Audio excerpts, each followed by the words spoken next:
The Icons of Real Estate Podcast. Are you ready to learn the proven money-making secrets from top-producing icon agents? Ready to skyrocket your business?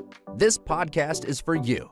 Tune in every week and find out how to implement proven strategies to 10 times your business. From $3 million to $30 million in just 12 months. Brought to you by the Masters in Real Estate Marketing, Arter SEO.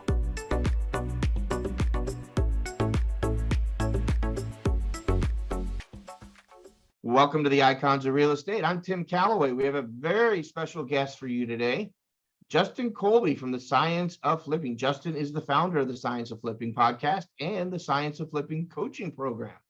It is an active real estate investor, having flipped over 1,500 homes in multiple markets. As a coach and mentor, he has advised over thousands of clients on how to become a real estate investor and is recognized as a national public speaker. Justin, how are you? Tim, I'm great. I appreciate you having me on today. And I guess my assistant goofed up and sent an old bio. I'm well above 2,100 deals in working as a moment in time. That's fantastic, man. I'm excited to hear about it. Well, were you 6 years old, like tugging on your dad's pant leg going, "Hey, Dad, how do I get into flipping houses?" Or yeah, did you come by it naturally, or like, no? It came out of desperation. I lost everything down in 2008, lost my home, lost my car, was sleeping on a couch. And I knew I loved real estate, but I didn't want to be a realtor. Respect all the realtors out there. I didn't want to drive people around and take orders. I wanted to create a business. And so I chose real estate investing, flipping homes, wholesaling homes, buying rentals, that whole thing as my route in real estate. And it's proven to do well. I was 26 at the time, so you guys can do the math. And so I've done this for about 15 years here, and it's been great. It's been a blessing. Yeah, that's fantastic. Yeah, 2008 really changed a lot of our lives, right? I mean, no doubt. You know, mother necessity takes over, and it's amazing what can kind of blossom from that. So, you know, flipping houses, I've had a lot of guests on that flip homes, and everybody's got a kind of different score and a different mentality. Why did you choose wholesaling as being the investment? So there's a lot of different ways to invest in homes, right? Yeah. There's tear down rebuilds. There's, whatever you want to do. How did you find wholesaling fit your world? Initially I didn't. I actually started probably backwards from how everyone gets educated, in the sense everyone says start with wholesaling because you don't need money, you don't take on risk, you don't need loans, and then get into flipping and buying and holding. I actually kind of started flipping first. And as I just said, I was broke, busted, and disgusted, right? Like literally the repo man had to take my car. That's how bad it got. Right.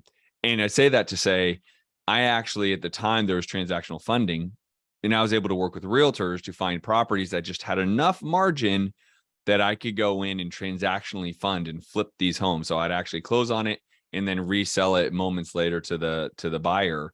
And that led me to raising private money and then buying down at the foreclosure auction and then flipping those homes. And I found wholesaling 4 or 5 years into my career.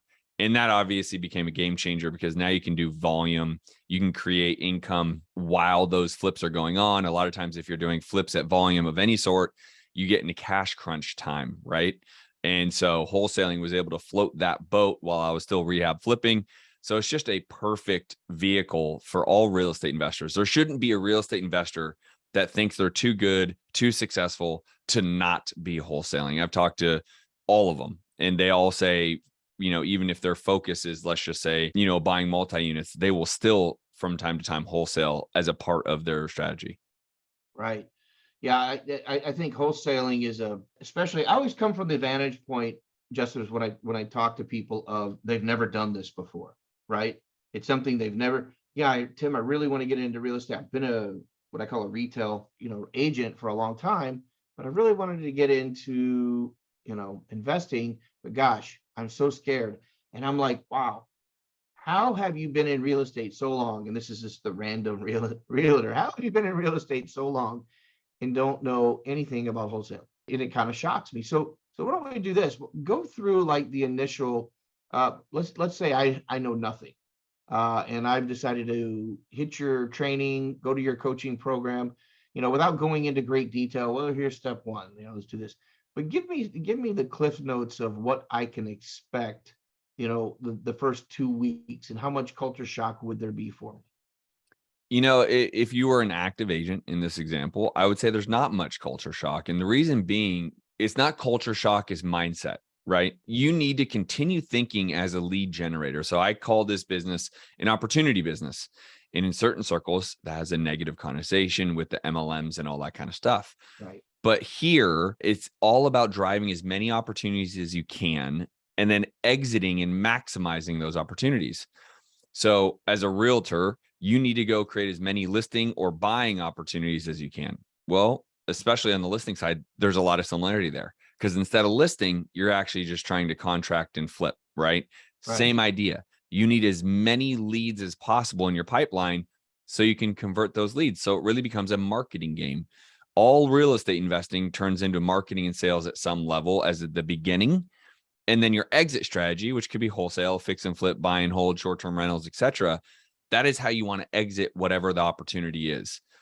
But there shouldn't be much culture shock. There shouldn't be much shock in general, because you're just saying, okay, I'm going to go create someone who's going to raise their hand to sell. And if they raise their hand to sell, I now could either list it, wholesale it, flip it, buy and hold long-term, buy and hold short-term.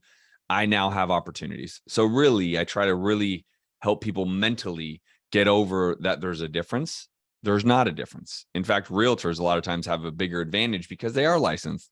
So if they're doing this in their own city, in their own market, and you can do it anywhere. I'm actively doing deals across the nation in all the states, including Alaska, by the way. But if you're in your own backyard, then you have all the opportunity in the world to list it, wholesale it. So you need to be thinking this way. It actually is silly not to be thinking this way. Coming from my side, I agree 100%. So what are some of the caveats for someone new? And I'm focusing on the new person, obviously. Sure. For someone new, one of the questions I always get, so I'm going to transfer it over to you being the expert. They always say to me, how do I find buyers? Okay, Tim, I can go out and find properties. I'm great at that. Okay. They go out and find the properties, and then, the wholesaling process, maybe they know how to do that. But one of the questions I always get, it's not how to finance it. It's not how to write up contracts. It's how to find the buyers, especially in an expeditious amount of time. How do you go about coaching that, without giving away the secret sauce, if there is a secret sauce? Sure. How do you go about teaching that? Well, in the investment space, it's pretty easy because you can look up all the transactions that are investment deals, right? Specific to being an investment deal. And so you'll see people, like, I use a software called Privy, and it gives me national MLS access directly to the MLS. It's not third party First American data. Right. In almost 60 cities at this point. I say that to say I can actually see each transaction that was bought and resold in under 18 months and under. I can see all those transactions. So it's very simple for me to go in, look at the transaction, look who bought and sold it, and then go call that person. So the investment space is very, very simple. Right. In the retail space, I'll be honest, and especially as we're recording this episode, there's a major disconnection between what realtors are doing in reality right now. And it's a challenge. And the reason being is they are serving their client, the homeowner. And I understand the challenge. They're serving their client, but they're not being honest with their client. And they're allowing their client to tell them what they want to list their property at and what they want to sell their property. And the homeowners right now want last year's prices. They feel like they missed out and they still want last year's prices. Well, that time has come and gone, and it won't be back. And unfortunately, the realtors, and I do deals with realtors, a lot of deals with realtors, as a matter of fact. And I try to help them understand, like, you're doing yourself a disservice and you're doing your client a disservice if you're going to list a property what they want. Be honest with them. List it at what it will sell at, and then you won't have an issue finding buyers, right? As an investor, not all deals on the MLS are going to make sense for me. So that's totally fine. But agents, you shouldn't have problems finding buyers. You're just not listing at the right price. There's a national home shortage. Good point. National, not in one city, national. Right. So agents, what you guys have going on, and I know there's a vast amount of agents listening to this, is you got to be more transparent and true to your actual client so you don't look bad. I have great agents who will actually turn down listings because the homeowner's not reasonable. So they're going to have a bad mark on their name because the homeowner doesn't want to list it for what they think it should be listed for. As an investor, it's very simple to find the transactions that have been flipped or investors in the area. Finding buyers in that sense, easy. For agents, just price the home right. Right. That's good advice, man. Really good advice. So dovetailing from that, I guess, Justin, what are the most common mistakes made? I mean, for wholesalers, is the deal made at on the front end more than the back end? I mean, is your money made on the purchase? Always, right? It's interesting. I was just talking to one of my students. He has this property down in Orlando, 18 unit apartments, right? 18 units, owned by a brother and sister. The reality is it's at retail. And I said, dude, I like this property. I like Winter Park, Orlando. I like all these things, but I still need to get a better number on the buy, right? Does it actively make sense this second? If I just wanted to throw money at something, it does. It's Right. not a bad investment. If I just literally had an extra 200 grand that I just wanted to park somewhere, I could park it here. But I'm an investor. So I need a better deal to make sure that it's a really good investment. I don't need to steal it. I don't need to rob someone's home. I don't need to, all the other stuff, but I'm an investor and I want to make good investments. I don't want to just park money, right? And that's the difference is in that deal, for example, I'd be buying it for my own rental portfolio. And again, it's a fine deal if you're watching my bunny ears to just park money. It's not a good deal as an investor. And that's what I was trying to educate my student on is we need a better number here or get more creative. Meaning if the brother and sisters are able to finance me, if they can become the bank and I don't have to go get a loan from the bank, which we all know where the interest rates are right now, then it could be a better deal, even at the same price, just because I've been able to create terms that are more beneficial to me than if I go to the bank and have to go get a loan at 7.5%, almost 8% at this point. Now it doesn't make any sense, right? So it's about structuring the acquisition. If you do a good job structuring the acquisition, whether it's creative or a deeper discount, you're not going to have a problem finding buyers again, because they know it's a good deal. The key will be investors like myself and anyone else. We don't need a grand slam home run every deal. We just need to make sure it's a really solid deal, right? And that's where you as the wholesaler or the acquisition person, you need to understand who your end buyer is, what they're doing, how they're buying, what's their criteria, because then you could just go fish for them directly for them, right? I have a lot of colleagues that were really active with the hedge funds. They literally just went fishing for the hedge funds. They knew their buy box. They knew exactly year built, size, square footage, the fact that they didn't want pools, the fact that they didn't want, one bedroom or one bathroom, they had to have two, etc. They could go fish for it. They knew what to buy it. And now they crushed it. They made millions and millions of dollars. Now the same challenge for them right now is the hedge funds aren't buying like that. So they became a one-trick pony and they didn't, diversify. As I try to always tell people, you need to be diversified, wholesale, flip, buy and hold, short-term rentals. You need to be creative on your acquisitions. They didn't. Now they're in a little bit of trouble. Yeah, for sure. So let's talk about, we talked about how you got started, kind of some of the, ins and outs of process. So let's talk about the future for Justin and the science of flipping. Put on our prognostication hats here for a minute and try to figure out the future. What's the 1, 3, 5-year plan for you? I mean, it sounds like you're doing very well on your side of the investment side.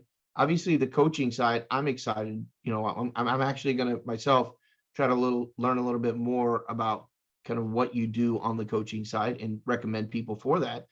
So, what's the future look like though for you overall, the 1, 3, and 5-year plan? Yeah. So the 1-year plan, specifically 2023, going through 2023, I call it like this. I want to buy runway. And I think everyone needs to buy runway. Well, what does that mean? The market is shifting. The Fed is continuing to increase rates. We don't know where it's going to stop.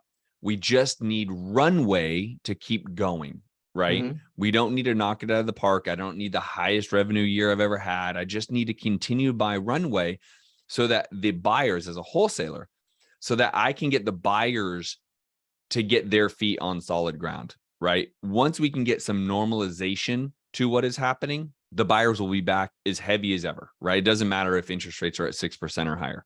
They will be there. But right now, as it's turbulent and moving downwards, they're a little more reserved. They're still buying.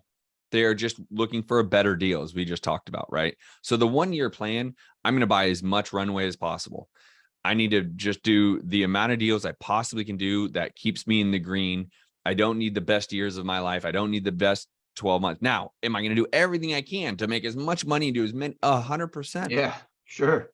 But the crippling kryptonite, if you will, for most real estate investors is they have improper expectations. And what I've learned over 15 years and 2,100 deals, if I keep good expectations, solid expectations, reachable, but yet a little stretching, then I never flounder. I'm okay. In the last 90 to 120 days, I'm still actively doing deals. In fact, I'm actively doing deals, not just across the nation, in some of the more difficult markets in the nation, such as Phoenix, because I know how to adjust and pivot and make moves real time where most don't. So the next 12 months, I'm going to be steadfast. I'm going to be pushing forward. I'm going to keep my head down and do what I know works, right? Not a lot of guessing and not a lot of, Hail Mary type things.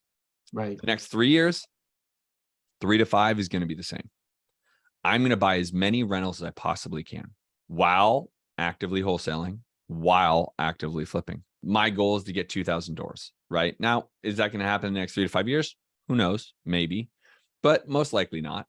And so again, proper expectations. I'm just going to get there, right? Yeah. I'm going to get to 2,000 doors. I'm just not going to put a time on it. A lot of people fail because they say, I'm going to get there in 5 years. And then 5 years comes and goes and they only have 40 or whatever the case is. And then they just say, I'm tired of this fight. I'm just going to do whatever else or whatever the case may be. I'm not going to put a timeline on it. Would I like to push for 5 years? Of course. But if it takes me 10, am I going to really be upset? I'm going to be 51 years old with 2,000 rentals. Right. I'm not going to be terribly upset at that point. Right. It's a great portfolio. Sure. Yeah. So I'm going to do the same thing for the next 3 to 5 years. I'm going to be a master marketer. I'm going to be a lead gen maniac. I'm going to drive as many leads and opportunities into my world as possible. If it fits my buy bucket, I'm going to buy it to hold it. If it doesn't, I'm going to look at it as a flip. Can I rehab and flip it?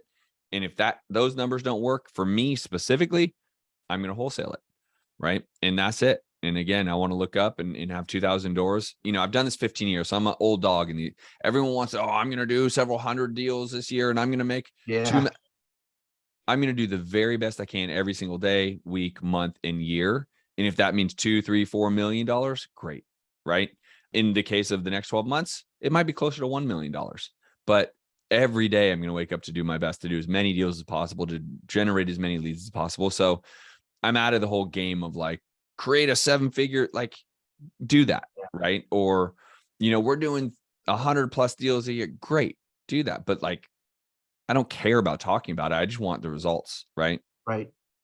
There's a science that people that tend to talk overinflate goals, you've already achieved them in your mind because you've kind of spoken them, right? I mean, if you start saying, "Oh, I'm going to do 1,000 deals this year," and "Oh, it's going to happen this year. This is my year," then it's already happened in your mind. You know, I mean, the real goal is to be like you were saying. I really, really like the runway. I really do. And I never heard that before. And that might be you came up with it. And so I'm going to steal it. I'm going to trademark it. No, I'm kidding. I like it. Do it. Yeah. I mean, I think that's awesome because right now, being on the podcast side full time, I speak to so many people that are in fear, trepidation, all these things that keep you from being successful, right? Those are the things that keep you from being successful. And everything that's happened in the past 6 months, take out the year and a half before that, where it was like fairy tale land. It was the Walt Disney world of investing in homes and real estate. And now it's like, okay, here's reality. Yep. And the reality is exactly what you said, Justin, is just go out there and build on, get as many leads as you can, build that runway. And I love it because what happened before, if it happens again in my lifetime, and I'm a bit older than you, I'll be shocked. I will be shocked. Listen, what we just went through has never happened ever. Right. To your point, if it happens again in your lifetime, you would be shocked. I would too. Right. Yeah. I mean, I just, everyone's, they got spoiled. They think, 2.8%, 3% interest is like the norm. Right. I actually don't think we see that again for another 20 years. Right. And maybe even not. I think maybe 4% starts to become kind of reality, but I'm not even Listen, sure of that. Yeah. I was born in the 80s. I wasn't an adult, but my grandfather was a developer in the 80s, and he constantly tells me stories about, 18, 19, 20, 21 18%. in the 80s. And people were still buying, by the way, just so we're Right. clear. Right. I mean, Right. people need to get back. That's why I'm saying this year we buy runway, get everyone back to normalcy, get everyone back to 6%. Like, okay, 6% interest, and we'll be back. That's it. Uh, I do believe there's a shortage of homes, Right. period. And if you're a realtor, if you're an investor, the gold will be in the homes. Go Right. generate as many leads, go create the opportunities. Because if you do, you will make money. For If you sure. want to be scared and trepidatious and fear, and I don't know how we're going to get through that, then I'm not your guy. Right. No, not at all. For But sure. B, then you're going to create your own existence. So just Yeah. realize that you speak your truth, you speak your future, you can speak into whatever you want. Right. For me, I want to have a very solid next 12 months because I know there's going to be some moving parts. There's going to be some nuance to how everything unshakes. And then I want to just go full steam ahead and crush the next 3 to 5 years. And I think everyone should have that mentality. Yeah. Fantastic. So, Justin, how can someone get in touch with you? I think what you've had to say has been fantastic. How could they get a hold of you and maybe get involved in your program? So everyone should go to justincolby.tv, justincolby.tv. You will be able to subscribe to the YouTube channel, and you can watch every single one of my podcasts, The Science of Flipping, right there on the YouTube channel. I give a ton of free educational content right there. So justincolby.tv. And then the other place would be my Instagram at the Justin Colby. There's a lot of fakes out there, by the way. I've come to realize people are reporting, like, they'll screenshot these No. fakes. So make sure it is actually me. As the time of this recording, I'm somewhere like 80,000 followers, give or take. So make sure that that sounds like the right number if you're going to go follow me, the Justin Colby, because there are a lot of fakes out there.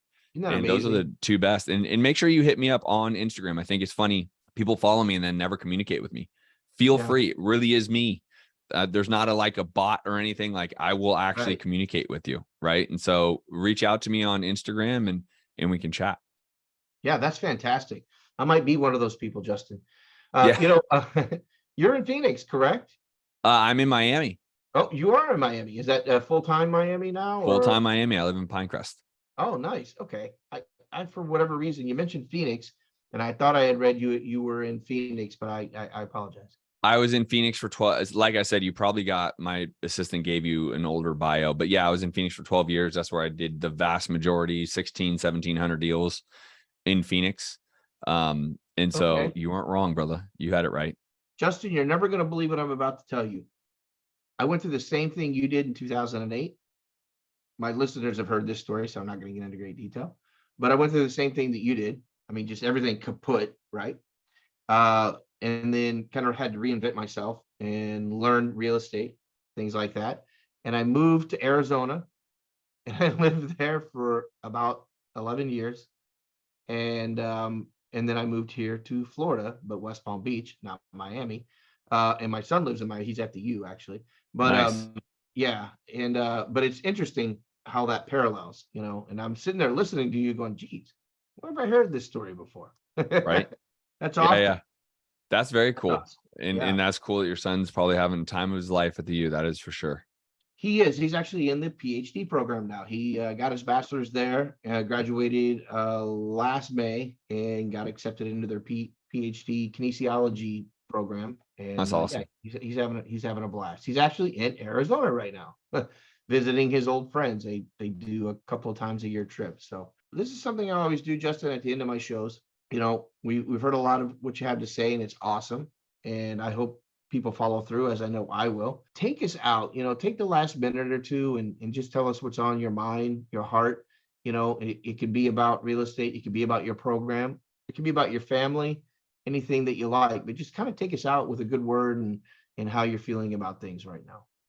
Yeah. Well, so I would say this, guys and gals, the world's a crazy place. That is for certain. I don't care what side of politics you're on. I don't care what you believe in. I don't care what God you believe. Like, the world is crazy. Mm-hmm. I had the opportunity to spend a little time with my 93-year-old grandfather. And I asked him if there was one thing he could teach me after 93 years on this planet. Now think about what he's seen. in 93 years, right? What would be one thing that he could leave me with, about this life and something to, think about? And he said, it's all about acceptance, Justin. Life is about acceptance. It really kind of dawned on me that there's so much non-acceptance in this world, right? A little bit, yeah. And then I asked him, what about being married in a relationship? He was married for 53 years, 63 years. Yeah. Before my grandmother passed. Yeah. And now he's been in another relationship for another 15 years or whatever it is. Good for And him. he said, same answer, acceptance, right? Accept the other person for exactly who they are. Don't try to change them. Don't try to make them see your way. Accept. And it's really just been something that like I've been trying to actively live each and every day. And then on top of that, I was just asked what I stand for. And ironically enough, and I don't think it was irony, it was ingrained in me, but my answer became acceptance. Yeah. Right. And to accept everyone is exactly who they are and how they come and what they do and how it may be different than how I am, and to accept that in its own beauty and leave it that way. And so if I can impress upon anything, go in today, this week, this month, this year, this decade, and just be more accepting of all of it. And that even goes to looking in the mirror and accepting who you are and some of your limitations and some of your own challenges, Right. and accept them, because it'll help you appreciate yourself and love yourself a whole lot more. And lastly, I'll leave with be true to your nature. And that goes along the same lines as acceptance. But, if your nature is to give and love and support and, help, be that. Don't let anyone else change who you are in your nature. I don't care what they've said about you, what they thought about you, if they're gossiping about you, what they've done to you. Don't let others change your nature. And if you can do that, you will genuinely live a happy life. Great advice, man. Great sage advice. People need to take that to heart and, put it as part of their mantra or their lifestyle. Justin Colby, The Science of Flipping, thank you so much for being on the show. I do look forward to catching up with you over the next 3, 6, 9 months, see how things are going. And we'll talk to you then. Appreciate it, Tim. Thanks for having me. Thanks, Justin. Have a great one.